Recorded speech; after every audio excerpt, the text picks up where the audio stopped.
Salut tout le monde. Bon ben voilà, de retour pour une nouvelle série de vidéos qui va s'appeler Les secrets d'une au pair. Ouais, j'ai mon pense-bête là avec moi, donc si vous me voyez regarder de côté, c'est parce que j'ai mon pense-bête. Voilà, donc ça va être une série de vidéos, donc j'en ai compté une vingtaine, qui part de pourquoi faire le choix d'être une au pair ou un au pair, jusqu'à qu'est-ce qui se passe quand on rentre à la maison, ou comment on voit son... Non, qu'est-ce qui se passe quand on rentre à la maison. Donc 21, j'en ferai deux. Qu'est-ce que je prévois de rentrer, et j'en ferai une quand je serai rentrée. Donc pour l'instant, il y aura donc 21 vidéos sur les 27 semaines de travail, les 27 semaines qui me restent. Et oui, c'est bientôt la fin, c'est triste. Mais c'est pas le sujet pour l'instant. Donc, pourquoi devenir un au pair? Bon, je sais que la plupart des gens savent déjà ce que c'est être une au pair, mais on va récapituler depuis le début juste pour être sûr, parce qu'on sait jamais. Donc, c'est une personne qui a entre 18 et 26 ans. Ou plutôt une qui n'a pas passé son 27e anniversaire. Si tu parles la veille de tes 27 ans, ça marche. Une personne qui a de l'expérience avec des enfants. Une personne qui a un permis de conduire. Pas de casier judiciaire.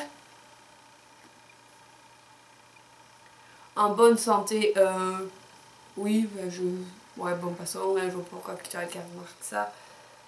Flexible, motivé, mature et positif.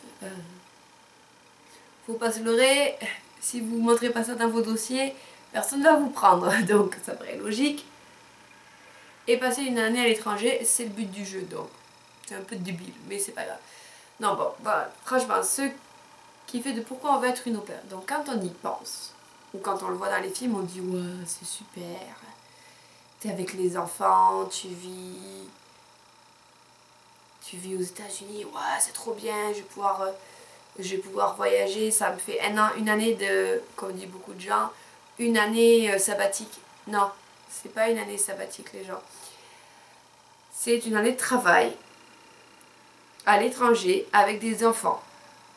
Trois choses assez compliquées à gérer. Une année de travail. En France, on travaille 35 heures. 40 des fois. Mais en moyenne, on a la règle des 35 heures, qui est en train de disparaître, je crois, mais je suis déconnectée des infos, donc on s'en fout. Donc, quand je suis partie, moi, il y avait la règle des 35 heures. On peut en faire jusqu'à 45. Donc déjà, c'est différent. Ensuite, t'es pas devant ton petit ordinateur ou devant ton bureau à répondre au téléphone, sachant que ça peut être stressant, je te dénigre rien du tout.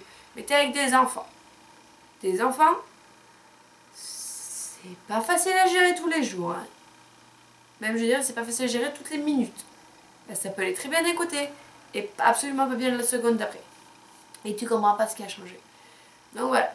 Et c'est pas une année sabbatique, donc c'est un travail. Et c'est à l'étranger. Donc ça veut dire que tu arrives dans un monde que tu ne connais absolument pas, avec une langue que tu ne maîtrises pas pour la plupart des cas. Tu vas faire un travail que tu ne connais pas, parce que même si on a fait beaucoup de babysitting, qu'on s'est occupé de son petit frère ou de sa petite soeur, qu'on a fait des colonies de vacances, excusez-moi, je cherche les mots en français aussi des fois. Tu travailles dans les centres aérés, vivre et s'occuper d'enfants américains, c'est pas du tout la même chose que s'occuper d'enfants français. Je vous en parlerai plus tard dans celle-là. Mais voilà, ça change beaucoup. Donc on se dit oui, on va voyager, c'est cool. Ouais, c'est cool. Mais c'est pas que ça. Donc c'est vrai que... a des avantages et des inconvénients. Bon, mais je vais pas polémiquer 3 heures dessus. Parce que tous ceux qui commencent déjà à regarder les chaînes savent pourquoi ils veulent partir. Juste leur rappeler que on part pas pour de mauvaises raisons. J'ai vu beaucoup, pas beaucoup, j'ai vu certains cas qu'ils sont partis pour changer de vie. Bien sûr, tu changes de vie quand tu viens ici. Mais ils sont partis pour perdre la trace de leur ex-boyfriend, partir de la pression papa et maman, partir pour frimer sur le CV après parce qu'ils ont fait des cours à Harvard. Quoi d'autre? Partir parce qu'ils en avaient marre de l'école. Toutes ces personnes-là, pour la plupart, je pense pour la moitié du temps à chaque fois, ils se sont retrouvés en rematch où ils sont rentrés à la maison. Parce qu'ils ne sont pas partis pour les bonnes raisons. Parce qu'ils ont pris ça comme un échappatoire, comme quelque chose de facile.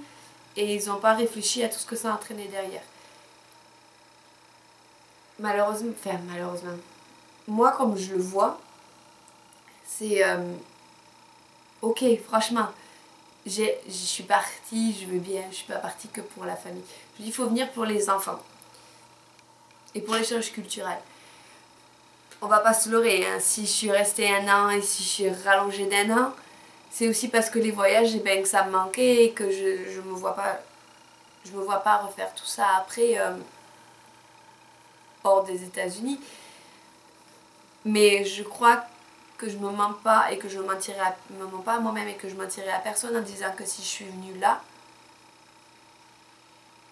c'était ok pour moi, mais je suis venue pour les bonnes raisons. Pour moi, ce que je trouve être une bonne raison, c'est que je suis venue pour m'impliquer dans la vie de famille, faire partie de la famille et avant tout pour le bien-être et le bonheur, hein, parce que des fois c'est pas la vie en rose, hein, des enfants. Donc oui, mais je passe mon bien-être entre guillemets après celui des enfants. Je fais tout ce qui est possible avec les enfants, je m'amuse, j'essaye de faire des jeux différents, pas que du Monopoly ou des choses du genre, parce que je trouve ça blasant à force. Je sais pas, je suis comme ça, c'est tout. Donc, on va pas polémiquer 3 heures dessus. Hein. Voilà, être au pair, c'est être au pair. T'es au pair pas que 6 jours sur 7, t'es au pair 7 jours sur 7. Et pas que 45 heures par semaine, tu es au pair 24 heures sur 24. Même si tu ne travailles pas, l'image que tu renvoies, elle est importante. Donc, et puis tu peux pas te permettre le samedi et le dimanche parler aux enfants comme des chiens, le lundi faire tout beau, tout sourire, c'est pas possible. C'est toi, tu peux pas te changer toi. Donc, faut savoir si tu es capable de vivre ça. Après, je comprends qu'il y en a qui veulent se tester et qui se disent allez, on va voir si je suis capable de rester 1 an dans une famille et tout ça. Mais alors prenez le temps de trouver une famille qui vous correspond. Craquez pas sur la première parce que c'est la première. Voilà, donc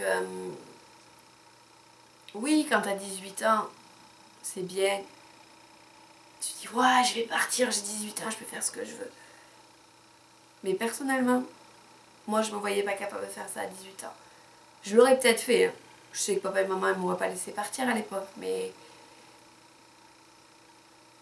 je sais pas, mais moi à 18 ans personnellement, je savais que je ne peux pas rester 1 an, 2 ans à l'étranger sans revoir mes parents, sans tout ça, sans revoir mes copains, mes copines, mes amis, mes amours.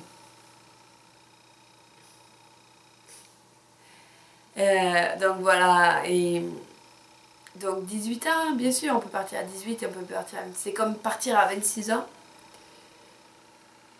T'as pas de vie à 26 ans, que tu décides de partir 1 an à l'étranger comme ça. Je sais pas. Moi j'espère, je vais rentrer, j'en aurai 24.